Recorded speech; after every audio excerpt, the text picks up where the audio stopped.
Hello, and welcome to Read and Listen to English with Ben.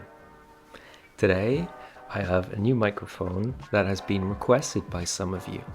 So I hope that you hear less of the background noise and that it sounds better.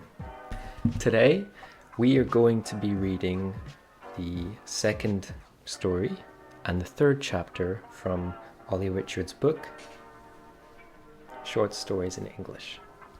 And before I start, I like to do these obviously, I would just like to mention that I'm going to read the summary, that is the chapter summary, over again, but this time I will read that a little bit quicker than I have read the chapter.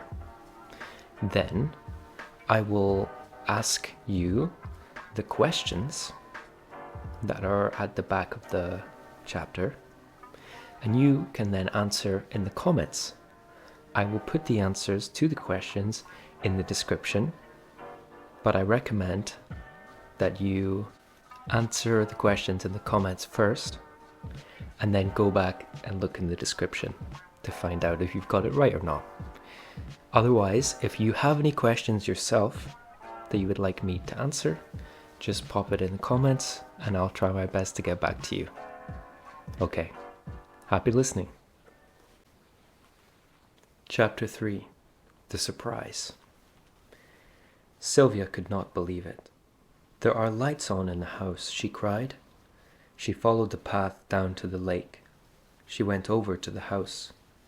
It was late afternoon, but she definitely saw orange lights inside.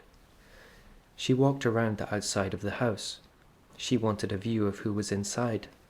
It must be George. "Hello," she shouted. "It's Sylvia." No one answered. Suddenly, a noise came from within the house. "Okay, George," thought Sylvia. "This isn't funny anymore." Sylvia went to the door and opened it. She was totally unprepared for what she saw. Everyone she knew was there. There were so many people inside the house. Her mother was there, other family members, even her friends Claudia and Veronica. "Sylvia," her mother shouted, "I'm so glad you're here." "Hello," Sylvia said cautiously. "What's going on?" "Well," said her mother, "sit down. Let me explain." Sylvia sat down on the old bed. "What's happening?" she finally said. Everyone around her looked worried. No one said anything. "Where's Dad?" she asked her mother. "He's at work. He's coming soon," her mother answered. Sylvia looked around the room. "Can someone please tell me what's going on?" she asked. Sylvia's mother stood up and started to talk. "We think George is missing. We believe a creature took him." "What? How do you know that we saw a creature?" "George sent us a message. He said he needed help. Then his mobile went dead." "We're here to look for George." "Now?" Sylvia asked with surprise. "Yes, now." Everyone picked up their backpacks. They turned on their torches. They were ready to go and look for George. They left the house and formed groups. Sylvia stopped for a moment at the door. She stood there for a while. "I just don't understand," she thought. "George wouldn't go off alone. He wouldn't want to scare me. And why would he send a message to Mum? Why not me? And why are all of my friends here, not his?" She shook her head. Something just doesn't add up. After a moment, Sylvia looked around. She couldn't see the groups. She couldn't see anyone. "Where are you?" she called. "Hello? Can anyone hear me?" Sylvia walked towards the woods. Maybe they're all there, she thought. As she walked, she took a torch from her backpack. She turned it on. It was getting dark again. "Where are you all? Is anyone there? She shouted. No one answered. I don't understand, she thought. She looked around the dark woods. Suddenly, she turned around. It was better to wait in the old house than to walk in the woods in the dark. Sylvia went back to the house and sat on the old bed again. She waited for a few minutes. No one came. Suddenly, Sylvia heard a noise coming from the kitchen. She got off the bed. She walked slowly towards the kitchen. She tried not to make any noise. She wanted to see what was going on. Maybe it was her friends, her mother. She turned on the torch. Then she saw it. The creature. It was very ugly, and it was coming towards her. Sylvia shouted and ran from the house. Help! Help! She cried. No one was there. She ran as fast as she could, but the creature was quicker than she was. It was soon right behind her. Sylvia turned to see it. She fell to the ground in a panic. She was really scared, so she started kicking. The creature had her legs. She couldn't get away. Sylvia kept fighting, but suddenly the creature stopped and got up. It reached down. It wanted to help Sylvia stand up. What's going on here? Thought Sylvia. Suddenly, Sylvia saw movement around her. All of her friends and family came out of the woods. They had their torches on, but they had something else in their hands too. Candles. And they were singing something. It was a song she knew well. At that moment, Sylvia understood everything. The creature took off its costume. It was her father. Happy birthday, Sylvia, he said. Then he joined in the singing. Happy birthday to you, everybody sang around her. Sylvia didn't know whether to laugh or cry. Dad, were you the creature? Sylvia asked in surprise. Was it you this whole time? Yes, my love. It was me all along. I had a great time playing the role, he laughed. Then he continued. We planned the party for yesterday. But then there was a development at your mother's office. So we had to move the party to today. George came up with a great idea. He suggested we play a trick on you. He did it to get you to the cabin for 2 days. Really? Yes, that was some trick, said Sylvia as she looked around. And where is George? George came out from behind a tree. He was completely clean and completely safe. I'm sorry, Sylvia, said George. We played a pretty bad trick on you, but we wanted it to be a birthday to remember. And you are getting a really great present. Sylvia's father handed her a birthday card. For that trick, it must definitely be a great gift, said Sylvia, laughing. She opened the card. In it, there were several papers. What is this? She asked and looked around. Sylvia's friends and family picked her up. They carried her to the front of the house. We bought you this old house, honey. The house is your birthday present, said her mother. Sylvia's father joined them. Now, there's a mistake in the book here. It says, "We are going." But that's wrong. It should either be "we are going" or "we're going." So there is a mistake there. We are going to renovate it together, he added. It's going to be your summer house.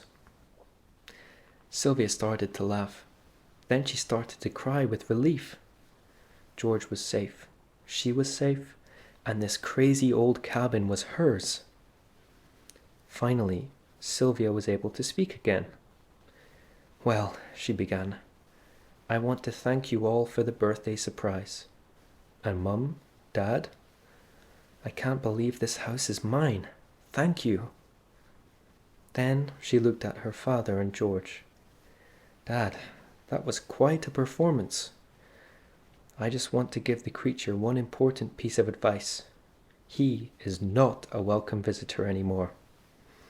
The group laughed and then sang some more. Then they went into the cabin. It was time for coffee and cake. It was also time for a long rest for the birthday girl. Okay, I hope you enjoyed that chapter. Apologies for the birds in the background. I'm not sure if you can hear them or not. Now, I will read the chapter review or the summary. I will read it in my normal voice, in my normal speed, just so you can have a practice with some regular speaking English, I guess. Sylvia returns to the cabin to look for George. The lights are on. She goes inside. Her family and friends are there.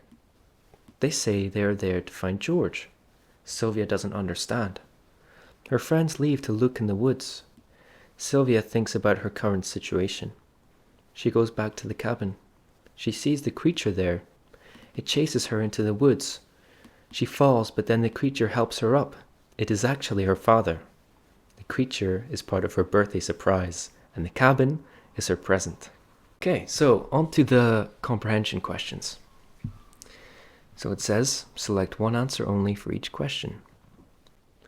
The first question we have here is, the first time that Sylvia goes into the house, she finds either A, George, B, her father, C, most of her friends and family, or D, the creature. So this is the first time that Sylvia goes into the house. Does she find George, her father, most of her friends and family, or the creature? The second question, while Sylvia stands near the woods to think, either A, something strange comes out of the water, or B, her father comes up behind her, C, she meets the creature, or D, her friends leave. So, while Sylvia stands near the woods to think, either something strange comes out of the water, her father comes up behind her, she meets the creature, or her friends leave. Because she is alone, Sylvia decides to A, go to the thicket to look for George, B, call George's mobile, C, go back to the town again, or D, go back to the house again. So, one more time. Because she is alone, Sylvia decides to either go to the thicket to look for George, call George's mobile, go back to the town again, or go back to the house again. The second last question, or the penultimate question, is, when Sylvia gets back to the house, A, she hears a noise in the kitchen, B, her mobile phone rings, C, Claudia and Veronica enter the house, or D, she falls asleep. One more time. When Sylvia gets back to the house, either she hears a noise in the kitchen, her mobile phone rings, Claudia and Veronica enter the house, or D, she falls asleep.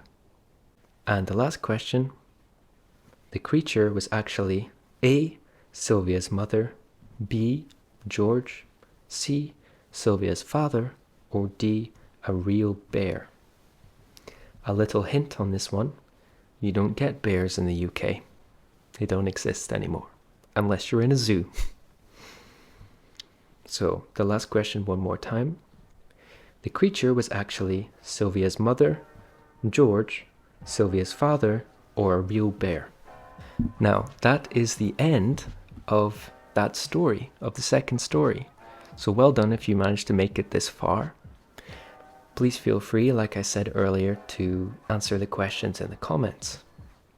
The answers will be in the description, and I advise you to answer the questions first, and then look at the answers afterwards.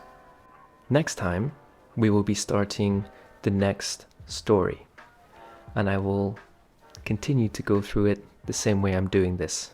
If you could please leave me some feedback with your thoughts on my video, on the layout, the structure, how I'm speaking, the sound, the light. Just give me some feedback for everything, and I'll try my best to take that on and go for the next one. Otherwise, have a nice day, and we'll see you for the next story. Thank you. This is the sound check with the new microphone. We'll see how it sounds. 1 2 1 2. This is me coming a little bit closer to the microphone.